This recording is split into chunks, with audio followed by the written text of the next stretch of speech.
Welcome to So What's It Actually About? I'm your host, Margie Mchechny, and I, along with my wide array of guests, hope to help you better understand and weather the wonderful world of actuarial science. Hello and welcome to today's episode. I am joined by Mark Dowdeswell, who is a stats lecturer at Wits. He lectured me stats, and I'm sure a number of you have been lectured by him as well. It is a complete honor. So thank you so much for being willing to be on this podcast. Thank you. Yes, thank you very much. So let's just jump into it. Can you give us your academic background and basically what brought you to where you are now? So I think probably I started on a path that many people start on. Did reasonably well at mathematics at school and didn't have any idea what I wanted to study. It's not, I didn't have this lifelong dream of I should be following an actuarial career path or something like that.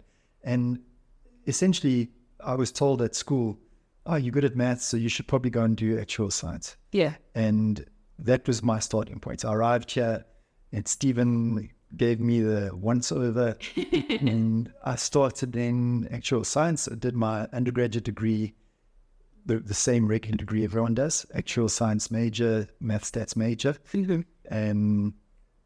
And at the end of that, I don't think I could really say that I knew what I wanted to do either.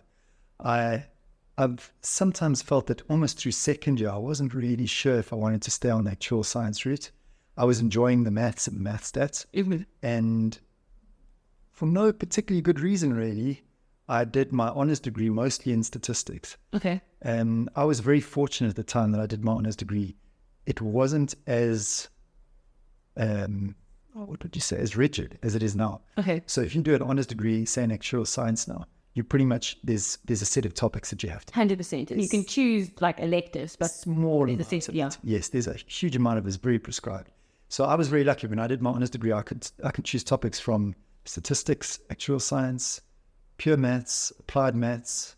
So, okay. And there was no limit to it either. It was ridiculous. There was you could do as many topics as you felt like. And that was wonderful. So I did things in honours all the way across all of those subjects, which was fantastic because it really kind of helped me to settle down on, I think I enjoy stats the most. Okay. So then did an honours degree, stats and all these other bits and pieces, and then did a master's degree in primarily statistics. Yeah. And tell me, I mean, it's useful that you've done the actuarial degree with the stats because you can actually really answer this question really well. Why is it important for actuaries to understand statistics? So I think it's important for everyone. I agree. I think for actuaries in particular, I mean, statistics, the heart of statistics is not the definition that you get in a textbook of it. It's the study of summarizing, describing data. And it's very dry and there's a component of it, but it's like 3% of it. Yeah. I think the really powerful aspect of statistics is the ability to make decisions in the presence of uncertainty. Sure. To answer questions in the presence of uncertainty. And fundamentally, that is what actuaries do all the time. Yeah. When people approach an actuary for advice on something, what they are relying on is an actuary to take into consideration all of the different sources of variation that can affect their answer. Yeah. And they will be able to, with experience and a sufficient amount of training, hopefully be able to say things like, the question that you asked me, we can't answer. Not, oh yeah, we could find some data and I can give you a number. Rather using really professional experience and judgment, be able to say, we can't answer that question. Not within the bounds that will be able to be reliable. That, like essentially the answer to your question is, it could be or it could not be. Yeah. But I won't be able to be precise about that. Or alternatively, we do have sufficient data and we do understand the variation in that observed data that allows us to make quite firm statements. And that is very useful. It's quite, especially in this sort of postmodern world where almost there's no truth and anything can be true. It's very useful having people that are specifically trained to be very aware of the limitations of the work that they do. Sure. And particularly when it comes to analyzing data.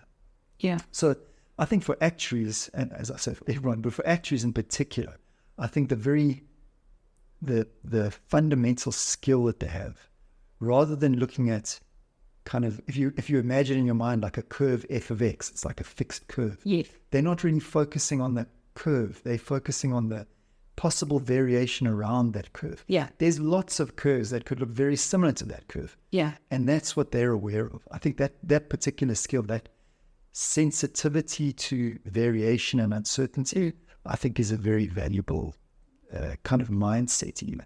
Not even in a technical mathematical sense. Yeah. Just having the mindset of approaching things like that. I think it would be very difficult to replace a skill like that. It's a soft thing. It's not something, it's not something you can go and take a course on. How do I learn to think like that? Yeah. Yeah. It develops over time. It's super difficult. And almost, students will often ask, why did we have to study that? Yeah. Why did we have to study this particular topic? And sometimes I even myself think, why are we teaching? I don't know why we're teaching that. Yeah.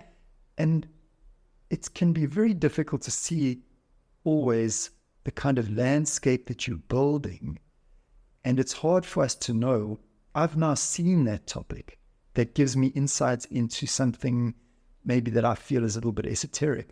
But there might be something else that I do later that somehow is connected with it, and that supports my growth and my understanding. Yeah. So it's super difficult always to know, how do you create, like, it would be a funny question to ask even, how do you create like a perfect actuary? What is the perfect training?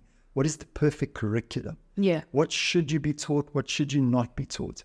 I mean, if you think of the early stages of actuarial education, of course, there's some mathematics and some statistics and some traditional actuarial topics, but there's also things that are not like that at all. Economics. Yeah.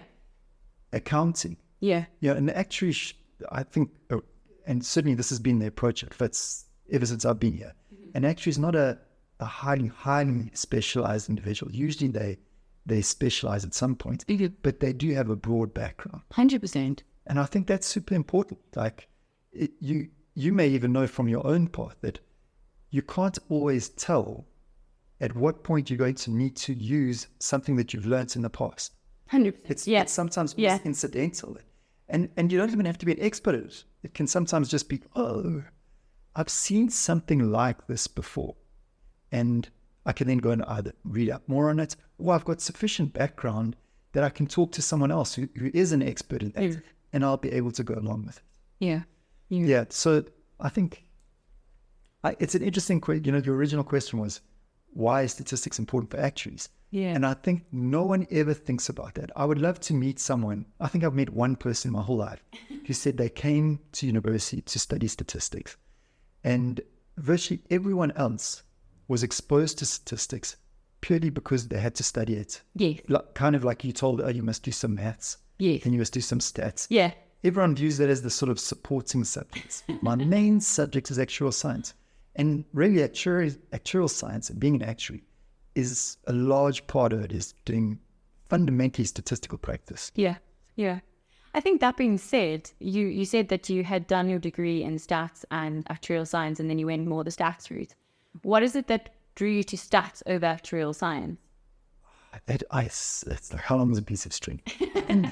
Probably, if I had to say, and I don't even think this is necessarily a true characterization, it was my experience. Yeah. My feeling was that there were a wider diversity of problems where statistics was directly relevant. So I had rather more broad interest. I wasn't especially interested in finance necessarily. Okay. I was interested in things in physics and astronomy and broad things that an actuary may have interest in. Yeah. But no one's going to. Not a traditional field. We don't generally look at the stars. Exactly. Like no one's going to. Discovery's not going to employ someone as the actuarial pay grade and say, listen, we want you to just look at some exact. So I think I felt that maybe this is the wrong characterization. I felt that by doing more actuarial science, I was focusing too much on one box. Okay. And I think that is a false characterization, because it's not really the case that actuaries are very specific in what they do. If this may have been the case 40 years ago, maybe, yeah, more. Yeah. Actuaries had a very traditional role. But nowadays, actuaries are involved in everything. Yeah. Like the breadth of it is astonishing. From It is. health across to investments. It would be, I'm pretty sure you could take virtually anyone with an interest in the actual field at all, and they can find an aspect, a flavor of it that will appeal to them. Yeah. So I think my path then, maybe it would be different nowadays. I don't know. Yeah, so that was essential. Yeah. I was more inclined to sort of just follow my curiosity. Okay. And maybe what reinforced that, I think, was I started to learn and to discover that virtually every single thing that I was curious about had a statistical component to it. Either there was data available, or what we know about that subject was based in statistics. There was hardly anything that was fully deterministic. Yeah. And this is much the same as what actuaries do. If people knew what the claim rates were going to be for next year, and they knew which different policy tiers were going to behave in certain ways, well, then you know that's done. Yeah. There's no need to put any sort of distributions on these things to try and understand how they might behave. That is absolutely an actuarial skill. So this idea of being able to gain knowledge and insight and be able to do it myself, I really enjoyed that. Sure. And I think probably it even continued further on. There's sort of research work that I was involved in. Yeah, speak more to that. So people would just approach me and say, oh, we've got some data on this, and we're trying to answer this question. I'd say, oh, that sounds very interesting. You're a very curious mind. Yeah, exactly. I think, and in fact, even at the risk of going in a big loop, one of the prerequisites, I think, for following an actuarial path, or actually any kind of quantitative path, but especially an actuarial path, is having a degree of curiosity. Yeah. Like wondering, noticing a pattern, and then wondering, is that pattern always like that? Or is this pattern explained by certain features that when those features change, the pattern changes? That sort of curiosity. Was there any bias there? Or is there, massive thing. Lots of, and if those questions kind of spontaneously pop into a person's mind, then all that really happens when you go to university is we put some structure on that. Yeah. And allowing you to follow a more structured process in trying to answer those things. So curiosity, I think, is a really important starting point. And a lot of my research work has been like that. I had totally random consults, like one of the lecturers in CLN, they had a case where they had found some students cheating. The Commerce Law Management. With you. And they had a case, it was a big class, like 400 students, and they thought they'd found some students cheating. And they wanted me to provide some statistical support for it. So I was thinking, it's like a non-standard question in a way, because it's not like a t-test. No. Do a t-test. So it was a super interesting discussion. Basically, at the end, they had like 400 students. They had actually observed 2 students collaborating. So that was quite easy. Okay. But then, and it was on an MCQ test. So they were answering. Which is quite hard to pick up cheating, right? Because when you have written tests, at least there'd be an element of like the same phrases, etc. Precisely, yes. And with an MCQ test, what makes it difficult as well, if people all have the same correct answers, that in itself is not suspicious. Yeah, you just like they really studied really hard. And they had the correct answers. Yeah. And I mean, you can't point at You nothing. can't. And exactly. And so originally that was fine, but then we basically ran all the MCQ cards and looked for patterns. We looked for any kinds of patterns in the responses. Okay. And we discovered 3 further students that had basically the same pattern responses that were not the correct answers. Okay. And then there's this big question. They were keen on trying to say something like, what is the probability of that happening? Sure. And this almost is a really good example of the kinds of problems that both statistically and on the actual side that people have to deal with. Because it's, in my mind, almost impossible to answer that question. Yeah. Without first putting a whole lot of ifs. Like, and the classic statistical one is, if people were answering randomly, what is the chance that you have? And that you can calculate out. It's a combinatorial calculation. Yes, it's like a first year student exam question. Precisely. A bit of PTSD.